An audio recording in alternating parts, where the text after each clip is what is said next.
Hello guys, very good morning. Welcome back to the channel. ಇವಾಗ ಊರಿಂದ ಮತ್ತೆ return Bengaluru ಹೋಗ್ತಾ ಇದ್ದೀನಿ. ಲಾಸ್ಟ್ ವಿಡಿಯೋದಲ್ಲಿ ಲಾಗ್ ಮಾಡೋಕ್ಕಾಗಿಲ್ಲ ಸರಿಯಾಗಿ, ಇದೇ ರೋಡಲ್ಲಿ ಬರುವಾಗ, ಊರಿಗೆ ಬರುವಾಗ. ನಿಮಗೆ ಲಾಸ್ಟ್ ವಿಡಿಯೋ ನೋಡಿದ್ರೆ ಗೊತ್ತಾಗುತ್ತೆ, ಈ ಸ್ಮೋಕ್ ವೈಸರ್ ಹಾಕಿರೋದ್ರಿಂದ ಲಾಗ್ ಮಾಡೋಕ್ಕಾಗಲ್ಲ. ಸ್ವಲ್ಪ ಕತ್ಲಾಕಿದ ತಕ್ಷಣ ಏನು ಕಾಣಿಸಲ್ಲ ಗುರು. ರೋಡು ಸನ್ಲೈಟ್ ತುಂಬ ಇರಬೇಕು, ಆವಾಗ ಲಾಗ್ ಮಾಡೋಕ್ಕಾಗತ್ತೆ ಅಷ್ಟೇ. ಈ ಸ್ಮೋಕ್ ವೈಸರ್ ಹಾಕ್ಕೊಂಡು ಅರ್ಲಿ ಮಾರ್ನಿಂಗು ಈವ್ನಿಂಗು ಲಾಗ್ ಮಾಡೋಕ್ಕಾಗೋದೇ ಇಲ್ಲ. ಲಾಗ್ ಮಾಡ್ಬೋದು, ಅದೇ ನನಗೆ ಸರಿಯಾಗಿ ಕಾಣಿಸಲ್ಲ ವೈಸರ್ ಕ್ಲೋಸ್ ಮಾಡಿಕೊಂಡು. ನಡೀರಿ ಇವಾಗ ಹೋಗೋಣ ಬೆಂಗಳೂರು ಸೀದಾ. ಸ್ಪೀಡೆಲ್ಲ ಹೊಡೆಯಲ್ಲ ಗುರು, ಈ ಸಿಂಗಲ್ ರೋಡಲ್ಲಿ ಆರಾಮಾಗಿ ಕ್ರೂಸ್ ಮಾಡ್ಕೊಂಡು ಹೋಗ್ತಾ ಇರೋದು ಅಷ್ಟೇ, ಒಂದು ಲಿಮಿಟ್ ಸ್ಪೀಡಲ್ಲಿ. ನೋಡಿ ಹೇಳಿಲ್ವಾ, ಸಿಂಗಲ್ ರೋಡಲ್ಲಿ ಇದೇ ಪ್ರಾಬ್ಲಮ್ಮು. ಯಾರೆಲ್ಲ ಅಂದರೆ ಅಲ್ಲಿ ದೂರ್ತಾ ಇರ್ತಾರೆ, ಹೆಂಗಂದ್ರೆ ಹಂಗೆ ದೂರ್ತಾ ಇರ್ತಾರೆ. ರೋಡ್ ಚೆನ್ನಾಗಿದೆ ಗುರು, ರೋಡ್ ಚೆನ್ನಾಗಿರೋದ್ರಿಂದ ಅಷ್ಟೊಂದೇನು ಪ್ರಾಬ್ಲಮ್ ಆಗೋಲ್ಲ ಸಿಂಗಲ್ ರೋಡ್ ಇದ್ದರು. ಇನ್ ಕೇಸ್ ರೋಡ್ ಚೆನ್ನಾಗಿಲ್ಲ ಅಂತ ಹೇಳಿದ್ರೆ ಈ ಗುಣಿಗಳು ಅದು ಇದು ಇರತ್ತಲ್ಲ, ಅದನ್ನು ಮಿಸ್ ಮಾಡೋಕ್ಕೆ ಹೋಗಿ ಹಿಂಗೆ ತಿರ್ಸೋದು ಹಂಗೆ ತಿರ್ಸೋದು ಈ ಥರ ಎಲ್ಲ ಮಾಡ್ಕೊಂಡು ಫುಲ್ ರಿಸ್ಕಿ ಇರುತ್ತೆ. ಅವಾಗ ಈ ರೋಡ್ ಹೊಸದಾಗೆ ಗುರು ಹಾಕಿರೋದು, ಒಂದು 6 months ಆಗಿದೆ ಅನಿಸುತ್ತೆ. ಈ ವೈಟ್ ಲೈನ್ಸೇ ರೀಸೆಂಟಾಗಿ ಹಾಕಿರೋದು. ವೈಟ್ ಲೈನ್ಸು ರೋಡ್ ಹಾಕಿದ್ರು, ರೋಡ್ ಹಾಕಿದ್ಮೇಲೆ ವೈಟ್ ಲೈನು ರೀಸೆಂಟಾಗಿ ಹಾಕಿರೋದು. ಸೊ ಅಷ್ಟೊಂದು ಹೊಸದು ರೋಡ್ ಇದು. ನೋಡೋಣ ಎಷ್ಟು ದಿನ ಚೆನ್ನಾಗಿರತ್ತೋ ಅಂತ. ಇದ್ರಕ್ಕೆ ಮೊದಲು ತುಂಬ ಸ್ಪೀಡಮ್ಸ್ ಇತ್ತು ಗುರು ರೋಡಲ್ಲಿ, ಮತ್ತು ಏನೋ ಒಂದು ರೀಸನ್ಸಿಂದ ಸ್ಪೀಡಮ್ಸ್ ಎಲ್ಲ ತೆಗೆದುಬಿಟ್ರು. ಆ ಸ್ಪೀಡಮ್ಸ್ ತೆಗೆದಿರೋದು ಮತ್ತೆ ಪ್ರಾಬ್ಲಮ್ ಮಾಡಿದ್ರು, ಅದೆಲ್ಲ ಕಿತ್ತಾಕೋ ಇದರಲ್ಲಿ ಇನ್ನೂ ಗುಣಿಗಳಿಗೆ ಇಟ್ಬಿಟ್ರು ಸ್ಪೀಡಮ್ಸ್ ಇರೋ ಕಡೆ. ಓ ಮೈ ಗಾಡ್, ಎಲ್ಲನ ಹೋಗ್ತಾ ಇದೀಯಾ ನೀನು?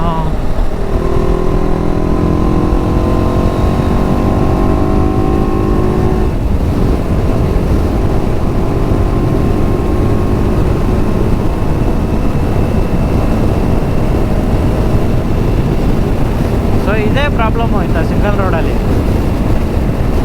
ಸ್ಲೋ ಆಗಿ ಹೋಗೋ ವೆಹಿಕಲ್ಸ್ ಎಲ್ಲ ಸೆಂಟ್ರಲ್ಲಿ ಹೋಗ್ತಾ ಇರ್ತಾರೆ, ಅವ್ರನ್ನ ತಪ್ಪಿಸಿ ಹೋಗಬೇಕು ಅನ್ನೋ ಟೈಮಲ್ಲಿ ಫುಲ್ ಪ್ರಾಬ್ಲಮ್ಸ್ ಮಾಡ್ಕೊಂಡ್ಬಿಡ್ತಾರೆ ಕೆಲವರು.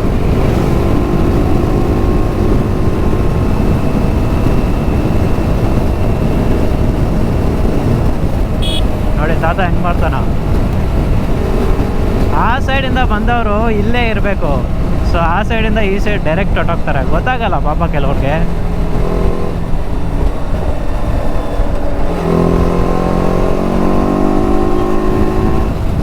ಆ ಥರ ಇರುವಾಗ ನಮ್ಮ ಹುಷಾರಲ್ಲಿ ನಾವು ಇರಬೇಕಷ್ಟೆ.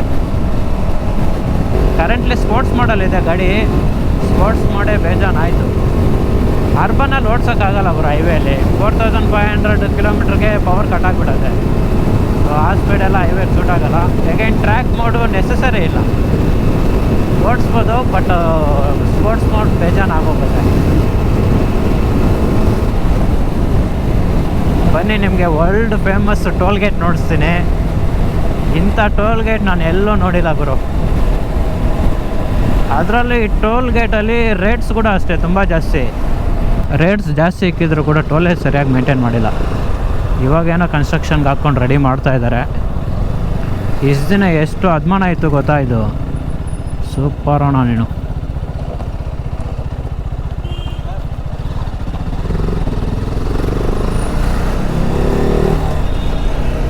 ಟೋಲೇ ಸರಿಯಾಗಿ ಮೇಂಟೈನ್ ಮಾಡಿರಲಿಲ್ಲ ಇಷ್ಟು ದಿನ. ಏನೋ ಇವಾಗ ಕನ್ಸ್ಟ್ರಕ್ಷನ್ ಹಾಕ್ಕೊಂಡು ರೆಡಿ ಮಾಡ್ತಾ ಇರ್ಬೋದು ಅನಿಸುತ್ತೆ. ನೋಡೋಣ ಮತ್ತೆ ಏನು ಮಾಡ್ತಾರೋ. ನಮ್ಮ ಇಂಡಿಯಾದಲ್ಲೇ ಹಂಗೆ ಗುರು, ಗೌರ್ಮೆಂಟ್ ಅವ್ರು ಮಾಡೋ ಕೆಲಸಗಳು ಅವ್ರು ಸರಿಯಾಗಿ ಮಾಡಲ್ಲ. ಬಟ್ ಜನಗಳಿಂದ ಎಲ್ಲೆಲ್ಲಿ ದುಡ್ಡು ವಸೂಲಿ ಮಾಡ್ಕೋಬೇಕೋ ಅಲ್ಲೆಲ್ಲ ಕ್ಲೀನಾಗಿ ₹1 ಕೂಡ ಬಿಡ್ದಿರೋ ವಸೂಲಿ ಮಾಡ್ಕೊತಾ ಇರ್ತಾರೆ. ನಮ್ಮ ದೇಶ ರೀ, ನಾವು ಕೊಟ್ಟಿರೋ ದೇಶ ಇದು. ಡಬಲ್ ರೋಡ್ ಆಗಿದ್ರೆ ಚೆನ್ನಾಗಿರೋದು ಗುರು. ಇವಾಗ ನೋಡಿ ಇಲ್ಲಿ ಡಬಲ್ ರೋಡ್ ಇದೆ, ಸೊ ಇಲ್ಲಿ ಆರಾಮಾಗಿ ಕ್ರೂಸ್ ಮಾಡ್ಬೋದು ಕಾನ್ಫಿಡೆನ್ಸ್ ಆಗಿ. ಇಲ್ಲಿ ಆ ಸೈಡ್ ವೆಹಿಕಲ್ ಈ ಸೈಡ್ ಬರೋಲ್ಲ, ಈ ಸೈಡ್ ವೆಹಿಕಲ್ ಆ ಸೈಡ್ ಹೋಗೋಲ್ಲ. ಸೊ ಅದೊಂದು ಕಾನ್ಫಿಡೆನ್ಸ್ ಇರುತ್ತೆ. ಅದೇ ಸಿಂಗಲ್ ರೋಡ್ ಆದರೆ ಯಾವ ಸೈಡ್ ಬರ್ತಾನೋ ಗೊತ್ತಾಗೋದೇ ಇಲ್ಲ.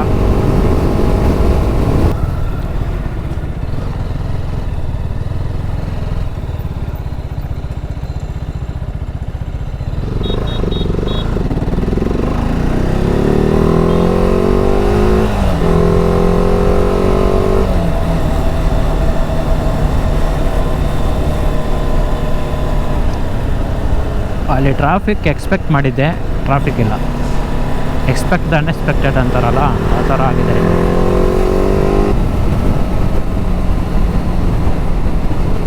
ಗುರು ಈ ಕಾರ್ ಇಟ್ಟಿದ್ದೀನಿ ಗುರು, ನಾನೇ ಗಾಡಿಯಲ್ಲಿ ಕುತ್ಕೊಂಡ್ರು ಕೂಡ ಕಾರ್ಗಣ ಇಟ್ಟಿದ್ದೀನಿ.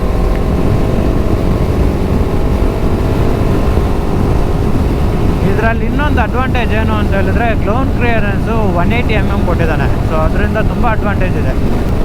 ಇನ್ ಕೇಸ್ ಕಮ್ಮಿ ಏನಾದರೂ ಇದ್ದಿದ್ರೆ ನಮ್ಮ ಇಂಡಿಯನ್ ರೋಡ್ಗೆ ಸೂಟ್ ಆಗಲ್ಲ ಗುರು.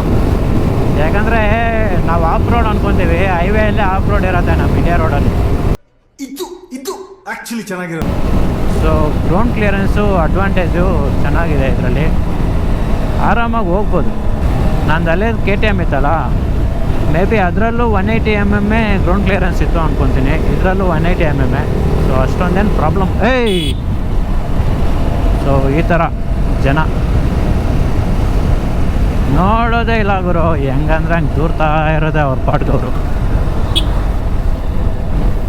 ಅಟ್ಲೀಸ್ಟ್ ರೋಡ್ಗೆ ಎಂಟ್ರಿ ಕೊಡುವಾಗ, ಎಕ್ಸಿಟ್ ಆಗುವಾಗ ನೋಡ್ಕೊಂಡಾದರೂ ತಿರ್ಸ್ಕೋಬೇಕಲ್ಲ.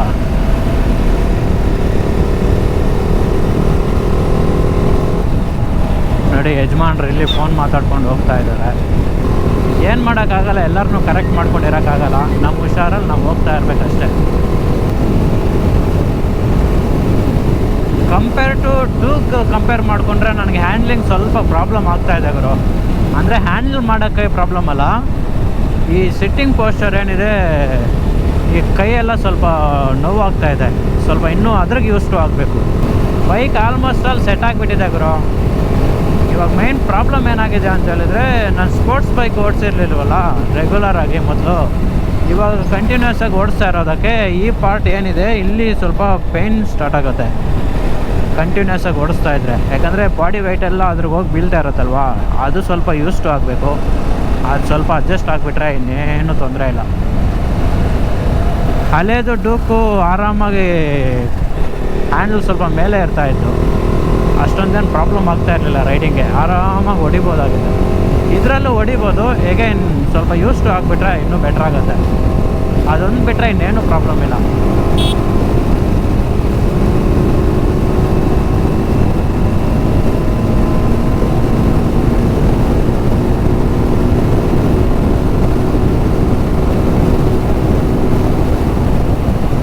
ನೋಡಿ ಎಲ್ಲಿ ಬರ್ತ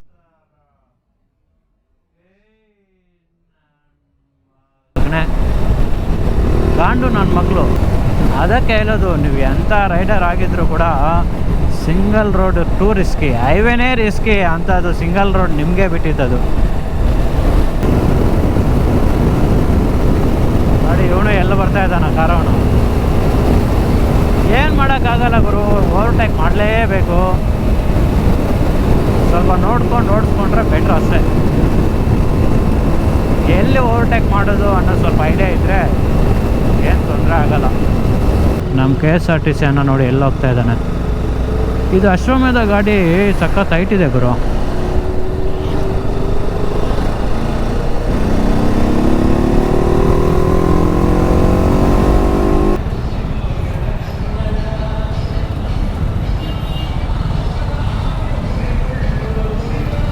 ಓ ಏನು ಗುರು ಇದು, ಈ ಲೆವೆಲ್ ಕಡ್ಡ ಹಾಕ್ಕೊಂಡ್ಬಿಟ್ಟಿದ್ದಾರೆ.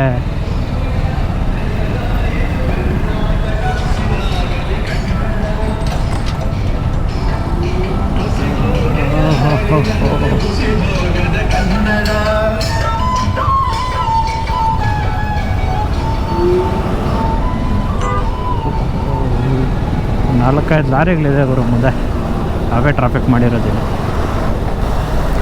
ಗಾಂಚಾಲಿ ಬಿಡಿ ಕನ್ನಡ ಮಾತಾಡಿ.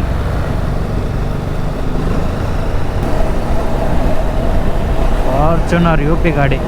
ಇವಾಗ ಬೆಂಗಳೂರಲ್ಲಿ ಬೇಜಾನ್ ಔಟ್ಸ್ಟೇಟ್ ಗಾಡಿಗಳು ತುಂಬ ಬರ್ತಾಯಿದೆ ಗುರು, ಕಮ್ಮಿ ರೇಟ್ಗೆಲ್ಲ ಸಿಗ್ತಾಯಿದೆ. ಸೊ ಅದರಿಂದ ತುಂಬ ವೆಹಿಕಲ್ಸ್ ಇದೆ ಔಟ್ ಆಫ್ ಸ್ಟೇಟ್ ಗಾಡಿಗಳು ಬೆಂಗಳೂರಲ್ಲಿ.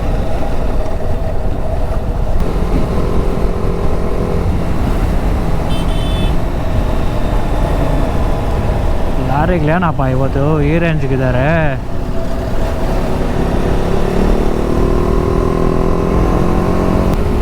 ಇಲ್ಲೆಲ್ಲ ನಿಲ್ಸ್ಕೊಂಡಿರ್ತಾರೆ. ಮೇ ಬಿ ಸಿಟಿಯಲ್ಲಿ ಎಂಟ್ರಿ ಇಲ್ಲ ಅನಿಸುತ್ತೆ ಲಾರಿಗಳು ಈ ಟೈಮಲ್ಲಿ. ಮೇ ಬಿ ಲೆಫ್ಟ್ ಸೈಡು ನಿಲ್ಸ್ಕೊಂಡಿರ್ಬೋದು ನೋಡಿ. ಇಲ್ಲೂ ಜಾಮ್ ಮಾಡ್ಕೊಂಡಿದೆ ಇವು. ಅದು ಒಂದ್ರ ಪಕ್ಕದಲ್ಲಿ ಒಂದೇ ಹೋಗಬೇಕು. ಅವರು ಬೇಗ ಹೋಗಲ್ಲ, ಇವನು ಬೇಗ ಹೋಗಲ್ಲ. ನಾವೆಲ್ಲಿಗೂರು ಹೋಗೋದು?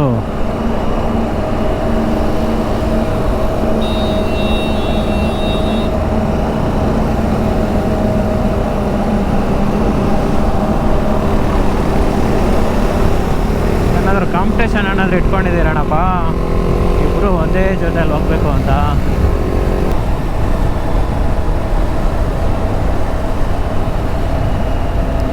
ನಾವಿಲ್ಲೇ ಲೆಫ್ಟ್ ಎತ್ಕೊಂಡ್ಬಿಡೋಣ. ನೋಡಿ ಲಾರಿಗಳೆಲ್ಲ ಇಲ್ಲಿ ಸೈಡ್ಗೆ ಹಾಕ್ಕೊಂಡಿರ್ತಾರೆ. ಸಿಟಿಯಲ್ಲಿ ಎಂಟ್ರಿ ಇಲ್ಲ ಈ ಟೈಮಲ್ಲಿ.